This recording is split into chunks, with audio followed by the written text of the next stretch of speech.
Let me guess. Oh, you said you'd change. You said this year would be different. You fed, you rise, so it happened. Don't tell me. Don't explain. Don't justify.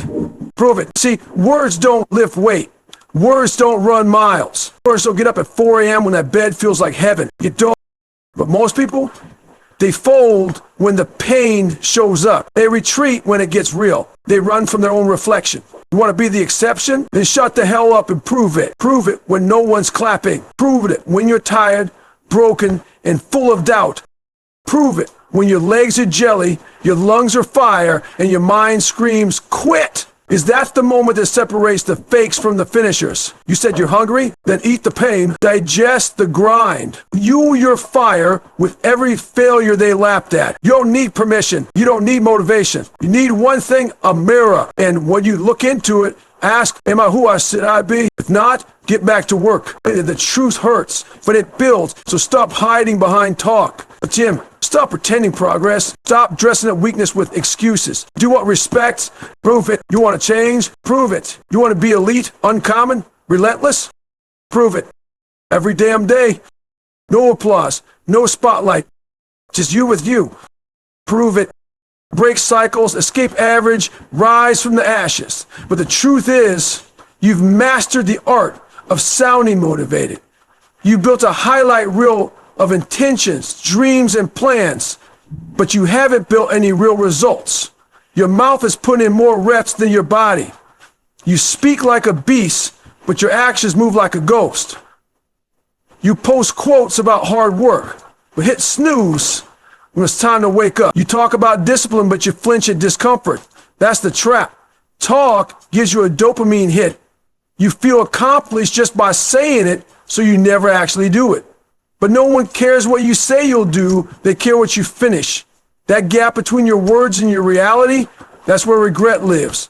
And the longer you talk without moving, the heavier that regret will hit when you finally realize that you become a walking contradiction.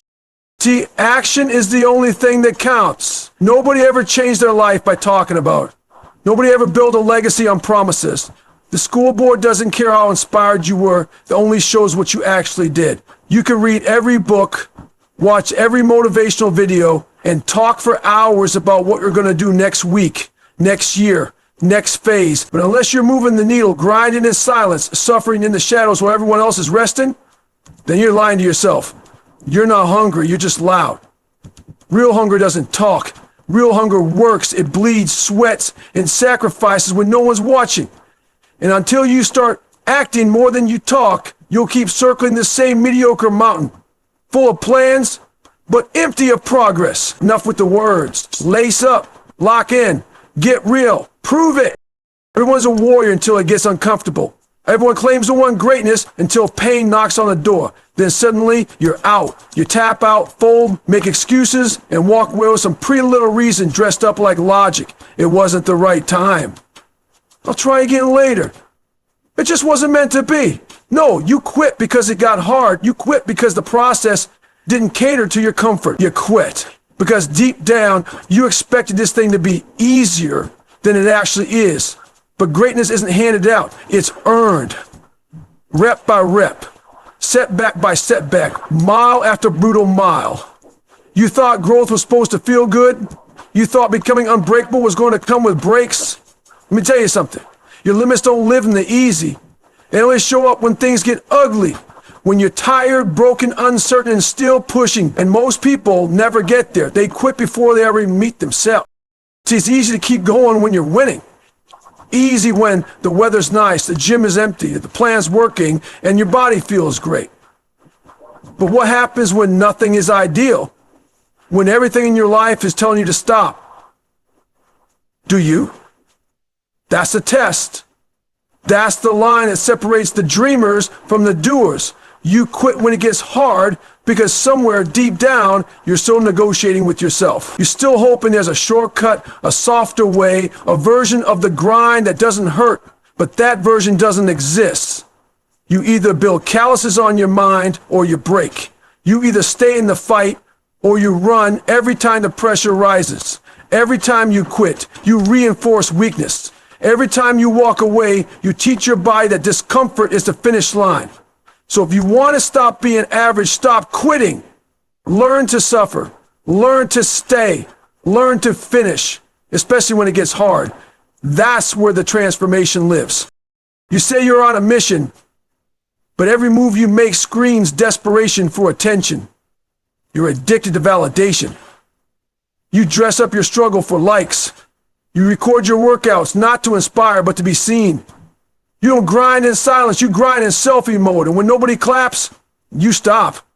When nobody watches, you disappear. You built your identity on applause, not progress.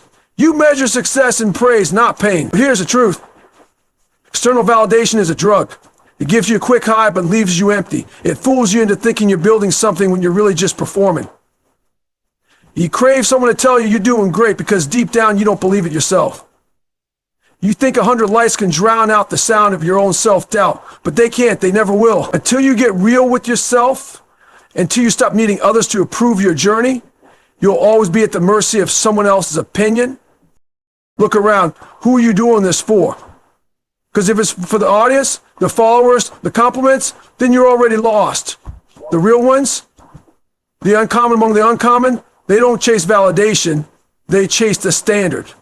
They build in the dark, where no one claps, no one comments, no one cares. They understand that greatness isn't loud. It's quiet, lonely, ruthless, and it doesn't need a stage. If your fire dies every time someone ignores your progress, that wasn't fire. It was a spark fueled by ego. You need to kill that craving.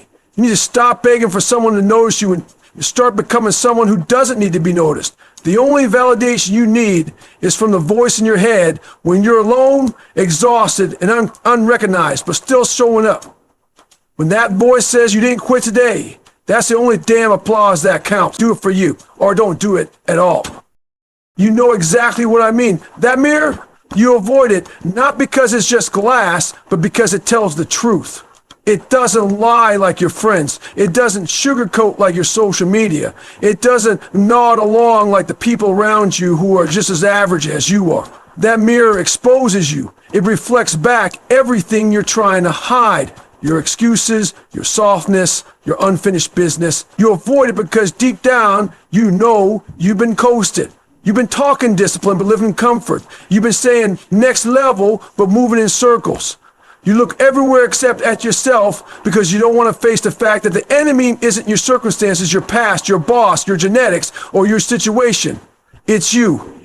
That mirror, that's where the fight starts. That's where you face your lies, your patterns, your broken promises. But most people never get that far because it's easier to scroll, to distract, to keep pretending.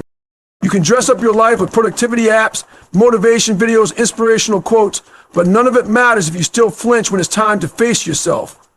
Because at the end of the day, when all the noise fades, it's just you in that mirror. And it's not asking for perfection, it's demanding honesty. Can you look into your own eyes and say, I'm doing everything I said I would? Can you say you're maxing out your potential? Or do you see someone who's been negotiating with discipline, tapping out early, pretending to be busy when you're really just scared? The mirror doesn't care about your image, it cares about your reality. And until you stop avoiding it, until you face it raw and without filters, you'll keep lying to the world and worse, lying to yourself. So go ahead, take a long, brutal look. Not for vanity, not for ego, but for accountability. Face yourself, own it, then go out and prove it.